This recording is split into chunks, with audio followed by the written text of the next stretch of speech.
Hey everyone, welcome back to the channel.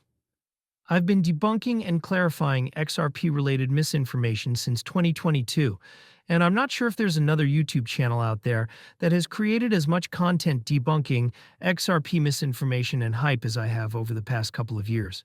I probably shouldn't be the judge of this, but my audience, who are mostly a mix of XRP fanatics and people unsure about its future, should be the ones to say.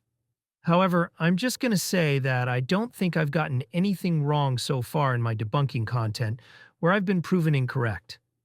In fact, when I first started debunking in 2022, there was a strong narrative at the time that in November of that year, ISO 2022 going live in Europe would be a flip of the switch moment for XRP, leading to price appreciation as the Eurozone supposedly adopted XRP for their high-value cross-border payments.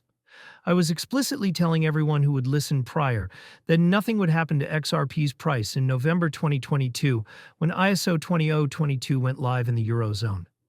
I was so confident that the narrative was false that I even told everyone who would listen that nothing would happen in March 2023 either, as the ISO 2022 go-live dates were postponed. And since then, I've been debunking all these major dates, correctly telling people that nothing would happen and nothing does. Of course, I could have easily done what most content creators have been doing, using my knowledge to spread sophisticated hopium about XRP by going through documents and connecting dots, linking it all back to XRP to get more views and grow my channel. I could have taken advantage of the community and their addiction to hopium, like a drug, where they need to be told they're going to get rich just around the corner with XRP. I could have done that, but I didn't. Instead, I unapologetically burst bubbles, hype, and misinformation surrounding XRP, and as a result, I've been met with some very educated rebuttals from the XRP community. Apparently, according to this BIS paper, they found in a 2019 study that XRP owners are the most educated, with household incomes higher than average, as you can see in charts C and D. Now, Chart A shows that Bitcoin was the most recognized and well-known cryptocurrency back in 2019, with XRP being one of the least known.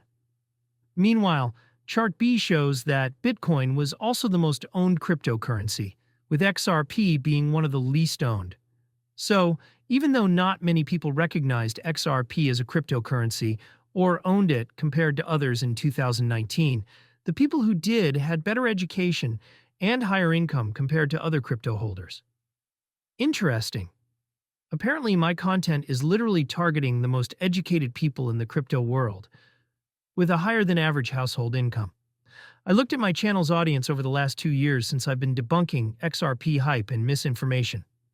98.3% of them are male, with 28% being under the age of 35 and 72% being 35 and older.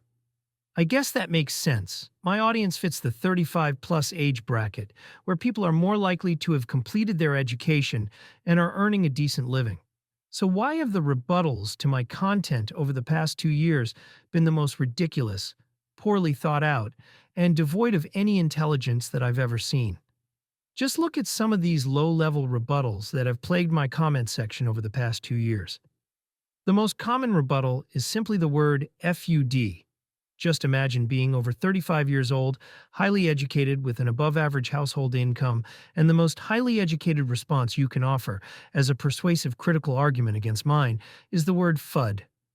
On top of that, this highly educated group of people with a higher-than-average household income complains in the comments section because they don't like my content.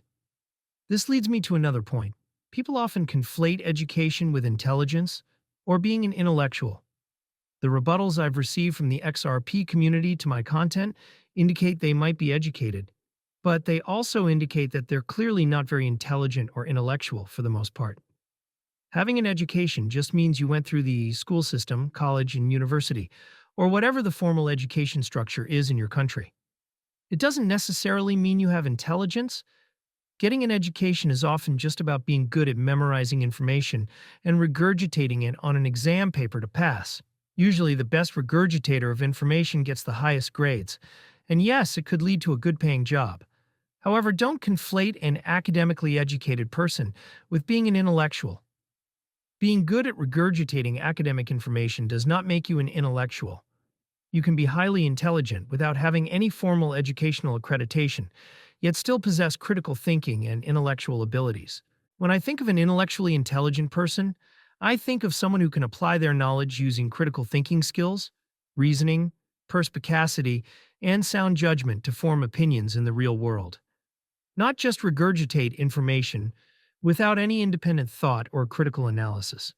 To this day, I have not received a single intelligent, intellectual, innovative rebuttal showing deep thinking, reasoning, and understanding, or a well thought out argument against any points I've made in my content from anyone in this highly educated XRP community. I mean, seriously, just look at these pathetic rebuttals. And this is supposed to be from the most educated community in the cryptosphere? Education is definitely overrated if it lacks the intelligence to go with it. Even when you have a BIS advisor, as you saw in my recent video, explaining intellectually and eloquently how a bridge asset like XRP isn't really necessary, and how mBridge isn't built on the XRPL, the most sophisticated rebuttal from this highly educated XRP community is FUD. I rest my case. Thanks for watching. Don't forget to like and subscribe and hit the bell notification so as to not miss my next video.